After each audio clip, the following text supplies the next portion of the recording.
الحمدللہ رب العالمین والصلاة والسلام علی سید المرسلین اما بعد فاعوذ باللہ من الشیطان الرجیم بسم اللہ الرحمن الرحیم۔ سلسلہ فرض علوم کے 43 سلسلے ہو چکے ہیں، آج 44واں سلسلہ ہے۔ پچھلے سلسلے میں حدود کا بیان شروع کیا گیا تھا اور زنا کی حد سے متعلق گفتگو کی گئی تھی۔ آج کا موضوع ہے چوری کی حد سے متعلق شرع میں کیا احکام ہیں، چوری سے متعلق قرآن و حدیث میں کیا وعید ہیں، انشاءاللہ ان کا مختصر ذکر ہوگا۔ قرآن کریم میں 28ویں پارے میں رسول اللہ صلی اللہ علیہ وسلم کے پاس جو خواتین جب بیعت کرنے کے لیے آتی تو ان کا ذکر اللہ رب العالمین نے قرآن کریم میں فرمایا، اور جب ان سے آپ صلی اللہ علیہ وسلم بیعت لیتے تو جہاں پہلی بات ان سے یہ عہد لی جاتی کہ اللہ یشرکنا باللہ شیئا، کہ وہ اللہ کے ساتھ شرک نہیں کریں گی۔ اس آیت میں پہلے یہ ممانعت انہیں کی گئی کہ وہ عورتیں اللہ سے کسی کو شریک نہیں ٹھہرائیں گی، اور دوسرے نمبر پر پھر جس گناہ کا تذکرہ کیا گیا ولا یسرقنا، کہ وہ چوری نہیں کریں گی۔ تو آپ اندازہ لگائیے اس سے کہ چوری کیسا گناہ ہے جسے شرک کے فوراً بعد ذکر کیا گیا ہے۔ اور یہ بیعت لیتے ہوئے آپ صلی اللہ علیہ وسلم نے ان عورتوں سے بیعت لیتے ہوئے پوچھا، کہا کہ وہ چوری نہیں کریں گی، اس بات پر بیعت کرتی ہیں تو پھر وہ مسلمان ہوں۔ ایسے ہی قرآن کریم کے اندر اللہ رب العالمین نے مسلمانوں کو بھی حکم دیا ہے کہ تم لا تأکلوا اموالکم بینکم بالباطل، کہ تم اپنا ایک دوسرے کا مال باطل طریقے سے نہ کھاؤ۔ علماء لکھتے ہیں کہ چوری کا مال کھا لینا یہ مسلمان کا مال باطل طریقے سے کھانے کے برابر ہے۔ تو یہ بھی گویا کہ منع ہے، اور چوری حرام کام ہے، کبیرہ گناہ ہے، اور کبیرہ گناہ جس کی سزا دنیا میں بھی ہے اور آخرت میں بھی ہے۔ چور اور چوری کرنے والی مرد اور عورت، ان کی سزا کا بھی بیان قرآن کریم میں کیا گیا ہے۔ اللہ تعالیٰ نے ارشاد فرمایا والسارق والسارقۃ فاقطعوا ایدیہما، چور اور چورنی کے ہاتھ کاٹو، ہاتھ کاٹنے کا حکم دیا گیا ہے۔ تو ہاتھ کاٹنا یہ چور کی سزا ہے، حد ہے یہ جس کا قرآن میں بیان کیا گیا ہے۔ اس کے متعلق احادیث میں بھی آپ صلی اللہ علیہ وسلم کے پاس ایک چور لایا گیا اور اس کا ہاتھ کاٹا گیا، پھر آپ صلی اللہ علیہ وسلم نے حکم فرمایا کہ یہ کٹا ہوا ہاتھ اس کی گردن میں لٹکا دیا جائے۔ آپ دیکھیے کہ کتنی بدنامی اور کتنی تذلیل ہے، کس قدر زجر ہے، توبیخ ہے سامنے والے کو کہ وہ آئندہ اس برے کام سے توبہ کر لے۔ جس کا ہاتھ کٹ جائے گا، میں سمجھتا ہوں کہ اگر اس کا ضمیر زندہ ہوگا، واقعتاً اگر وہ سچا مسلمان ہوگا تو پھر دوبارہ وہ کام ایسا نہیں کرے گا۔ دوبارہ کیا، پہلے بھی نہیں کرنا چاہیے مسلمان کو تو کہ چوری کرے اور چوری کا مال کھائے۔ فی زمانہ ہمارے معاشرے کے اندر بہت برا حال ہے، کثرت سے چوریاں ہوتی ہیں، ڈکیتی، کیوں کہ اس کا عذاب ایسا سخت ہے۔ آپ صلی اللہ علیہ وسلم نے ارشاد فرمایا جس طرح جب کوئی زانی زنا کرتا ہے تو اس وقت اس کے گلے سے اسلام کا پٹا کھینچ لیا جاتا ہے، یعنی اس وقت حالت ایمان میں نہیں ہوتا گویا۔ ایسے ہی چور بھی ہے کہ جب چور چوری کرتا ہے تو گویا کہ وہ اسلام کا پٹا اپنے گلے سے اتار دیتا ہے، یعنی وہ اس وقت حالت ایمان کے سارے تقاضے چھوڑ دیتا ہے اور وہ چوری میں مبتلا ہو جاتا ہے۔ قیامت کے دن چور کو حکم دیا جائے گا جو چیز تو نے چرائی تھی وہ چیز لا۔ قیامت کے دن وہ کہاں سے لائے گا؟ جب وہ نہ لائے گا تو اس وقت اس پر پھر عذاب دیا جائے گا۔ تو اس لیے اس گناہ کو گناہ سمجھنا چاہیے۔ پہلے تو مسلمان فی زمانہ اس قدر بے حس ہو چکے ہیں کہ کسی کی کوئی چیز چرانا کوئی گناہ ہی نہیں سمجھتے، اپنے لیے حلال سمجھتے، معاذ اللہ۔ یاد رکھیے کہ یہ کبیرہ گناہ ہے اور جہنم میں لے جانے والا کام ہے، اور یہ عادت بچپن سے ہی بسا اوقات کسی کے اندر جڑ پکڑ جاتی ہے۔ یہ جو بڑے بڑے ڈاکو، بڑے بڑے لٹیرے ہوتے ہیں، یہ ایک دم سے اتنے بڑے نہیں بن جاتے، یہ بچپن سے ہی چھوٹی چھوٹی چوریاں کرنا سیکھتے ہیں۔ جیسے آپ نے واقعہ مشہور سن رکھا ہوگا کہ ایک شخص کو جب پھانسی دی جانے لگی، اس سے آخری خواہش پوچھی گئی تو اس نے کہا کہ میری ماں کو میرے سامنے بلایا جائے۔ ماں کو سامنے لایا گیا تو اس نے ماں کا گلا پکڑ لیا، بڑی مشکل سے لوگوں نے چھڑایا۔ تو پھر کسی نے جب پوچھا کہ تم نے مرتے ہوئے بھی تمہیں پھانسی پر لٹکایا جائے گا، تم پھر بھی اپنی ماں کے ساتھ ایسا سلوک کر رہے ہو، تمہیں تو چاہیے تھا دعائیں لیتے تم اس سے۔ تو اس شخص نے کیا جواب دیا؟ اس نے کہا کہ جب بچپن میں ایک پینسل چرا کر لایا تھا کسی بچے کی اسکول سے، تو اس میری ماں نے مجھے اس وقت سمجھایا نہیں تھا، اس وقت سے مجھے شاباشی دی تھی، بس جب سے مجھے جو شاباشی ملی تو پھر میں چوریاں کرتے کرتے کرتے کرتے آج یہ پھانسی کے تختے پر پہنچ گیا ہوں۔ تو ماں باپ کی بھی یہ ذمہ داری بنتی ہے کہ وہ اپنی اولاد کو چھوٹی سی غلطی پر ہی فوراً ڈانٹیں۔ صرف ماں باپ ہی نہیں،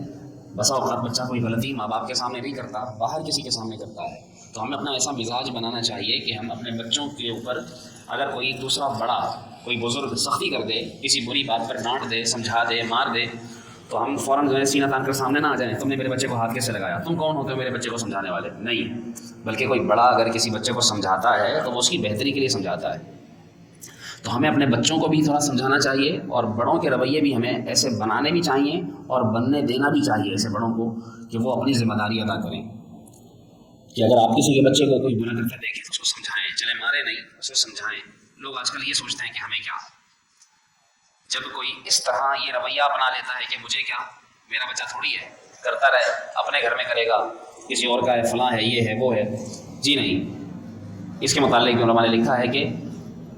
جب کبھی کسی جگہ آگ لگتی ہے تو فوراً اس آگ کو بجھانے کی کوشش کی جائے، کیونکہ اس آگ کو نہ بجھایا تو وہ بڑھتے بڑھتے بڑھتے بڑھتے آخر تمہارے گھر تک بھی آئے گی۔ تو اس لیے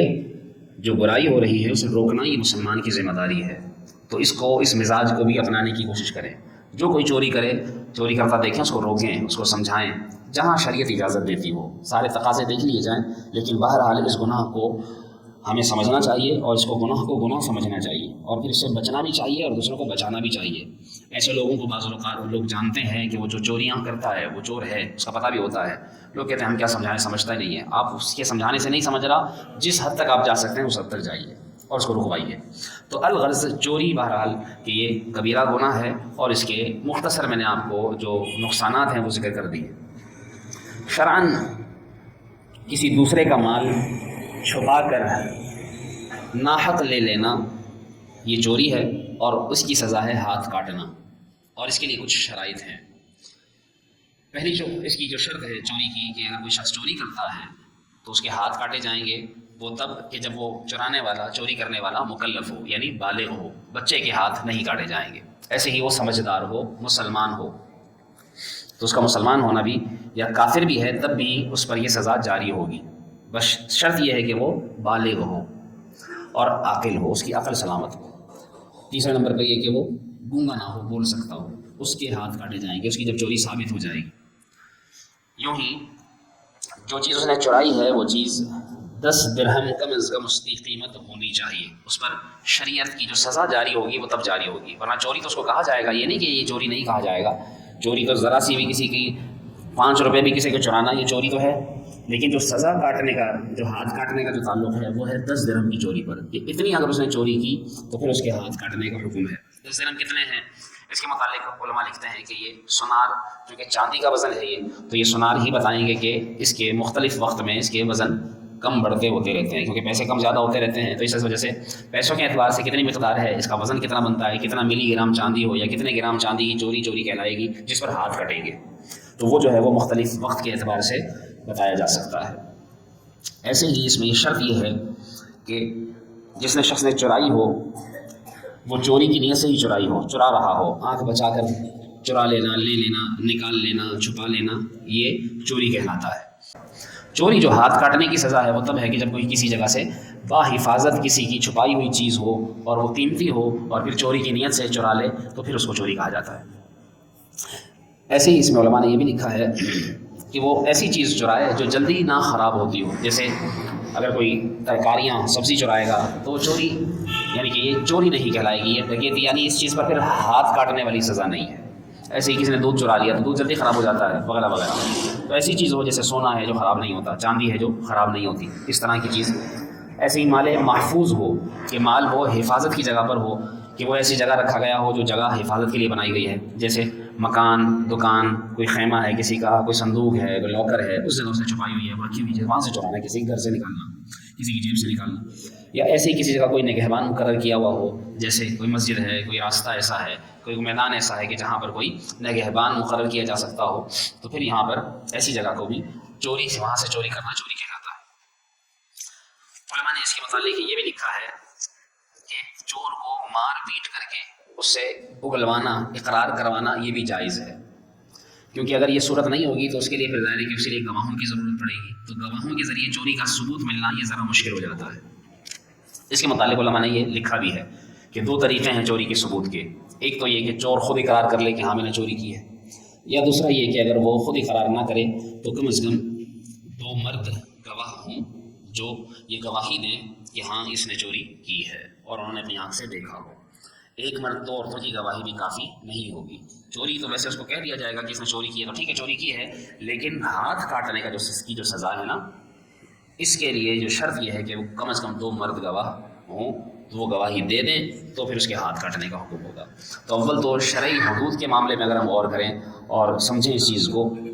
کہ کتنی شریعت محتاط ہے کہ کسی کے اوپر حد جاری کرنے کے لیے کتنی ساری شرائط کا شریعت پابند کرتی ہے۔ جیسے آپ نے زنا سے متعلق بنا تھا کہ اس میں تو 4 گواہوں کی ضرورت پڑتی ہے، ایسے ہی چوری کے ہاتھ کاٹنے میں چور کے اس میں بھی 2 گواہوں کی شرط ہے۔ تو یہ اتنی آسانی سے نہیں ہوتا، لیکن جب ثابت ہو جائے تو پھر یہ سزا دینا یہ حاکم وقت کا کام ہے، حاکم اسلام کا کام ہے۔ ہر کوئی اس کو اپنی مرضی سے یہ نہیں کرے گا کہ کسی نے کسی کا مال چرایا تو اس نے اس کو پکڑ لیا یا بعد میں پکڑائی میں آ گیا تو پتہ چلا کہ آؤ رکھو ہاتھ اور ہم تمہارا ہاتھ کاٹیں گے۔ اس کی اجازت عام لوگوں کو نہیں، بلکہ یہ مقدمہ دائر کیا جائے گا۔ جس طرح ہمارے ہاں گورنمنٹ ہے، گورنمنٹ کے ذریعے تو ہمارے ہاں تو اب اس کے اوپر جو ہے وہ سزائیں آج کل شرعی سزائیں تو جاری بھی نہیں کرتے، اور جہاں جاری کی جاتی ہیں شرعی سزائیں معاذ اللہ وہاں پر یہ کہہ دیا جاتا ہے کہ ظلم ہو رہا ہے، کہ دیکھو کتنے بے رحم ہیں مسلمان کہ یہ ہاتھ کاٹ دیتے ہیں۔ تو مسلمان بے رحم نہیں ہے، یہ اللہ کا حکم ہے۔ تو جہاں اللہ کا حکم جاری کرنا ہے وہاں پر جو ہے وہ اس نے جو چوری کی اس کو شرم نہیں آئی کہ اس نے چوری کر لی، مسلمان اس کو اس وقت رحم نہیں آیا، تو اب اس کو سزا ملنی چاہیے۔ اور جب تک کیونکہ کسی جگہ بعض چیزیں ایسی ہوتی ہیں کہ سمجھانے سے بعض لوگ باز آتے ہیں اور بعض لوگ مارنے سے باز آتے ہیں، کہ جب ان کو سزا ملے تو پھر وہ سمجھتے ہیں۔ اس لیے یاد رکھیے کہ چوری کے متعلق یہ تمام بنیادی چیزیں ہیں جو میں نے مختصراً ذکر کر دی۔ اس کے متعلق علماء نے تفصیل بھی لکھی ہے کہ پھر کس چیز کے چرانے پر ہاتھ کاٹے جائے گا اور کس چیز کے چرانے پر ہاتھ نہیں کاٹا جائے گا۔ ایسے ہی چور کا دایاں ہاتھ گٹے یعنی جہاں تک کاٹ دیا گیا گٹے سے، تو پھر اس کے بعد کھولتے ہوئے تیل سے داغ دیں گے تاکہ خون نہ بہتا رہے، یعنی گرم تیل سے جب داغیں گے تو اندازہ لگائیے کہ اس وقت بھی کتنی تکلیف ہوگی۔ تو اس کی بھی شریعت نے باقاعدہ احکام بیان کیے۔ اور ہاتھ کاٹنے کی شرط یہ بھی ہے کہ جس کا مال چوری کیا گیا ہے وہ اپنے مال کا مطالبہ بھی کرتا ہو، وہ کہتے ہیں میں نے چھوڑ دیا تو پھر اس کے ہاتھ نہیں کاٹے جائیں گے۔ اس کے علاوہ چوری کے اور بھی دیگر احکام ہیں، جیسے راہزنی کے بھی باقاعدہ قرآن کریم کے اندر بیان کیے گئے ہیں احکام۔ قرآن کریم میں اللہ رب العالمین نے ارشاد فرمایا انما جزاء الذین یحاربون اللہ ورسولہ ویسعون فی الارض فسادا ان یقتلوا او یصلبوا او تقطع ایدیہم وارجلہم من خلاف او ینفوا من الارض۔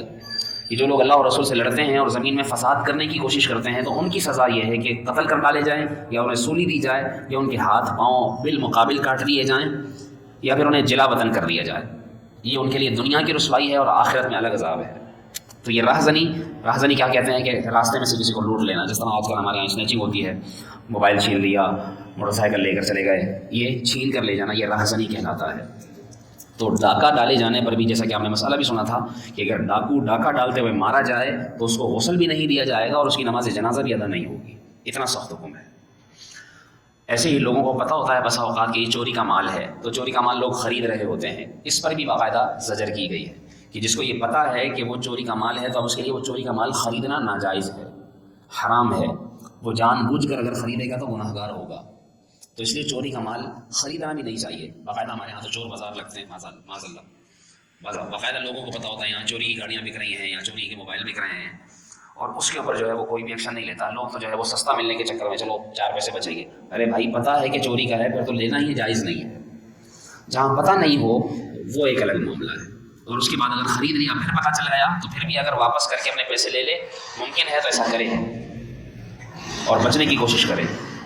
تو یہ چیدہ احکام ہیں چوری سے متعلق۔ اللہ کی بارگاہ میں دعا ہے کہ اللہ تعالیٰ ہمیں اس برے حرام کام سے بچنے کی توفیق عطا فرمائے، اور جس نے کبھی کوئی ایسا کام کیا تو اسے توبہ کی توفیق دے، اور اللہ تعالیٰ ہمیں اور ہمارے گھر والوں کو، ہمارے اہل و عیال، ہمارے مسلمان بھائیوں کو اس کام سے بچائے بھی رکھے، اور اللہ تعالیٰ لوگوں کو بھی اس نے ہدایت توفیق دے جو ایسا کام کرتے ہیں، تو اللہ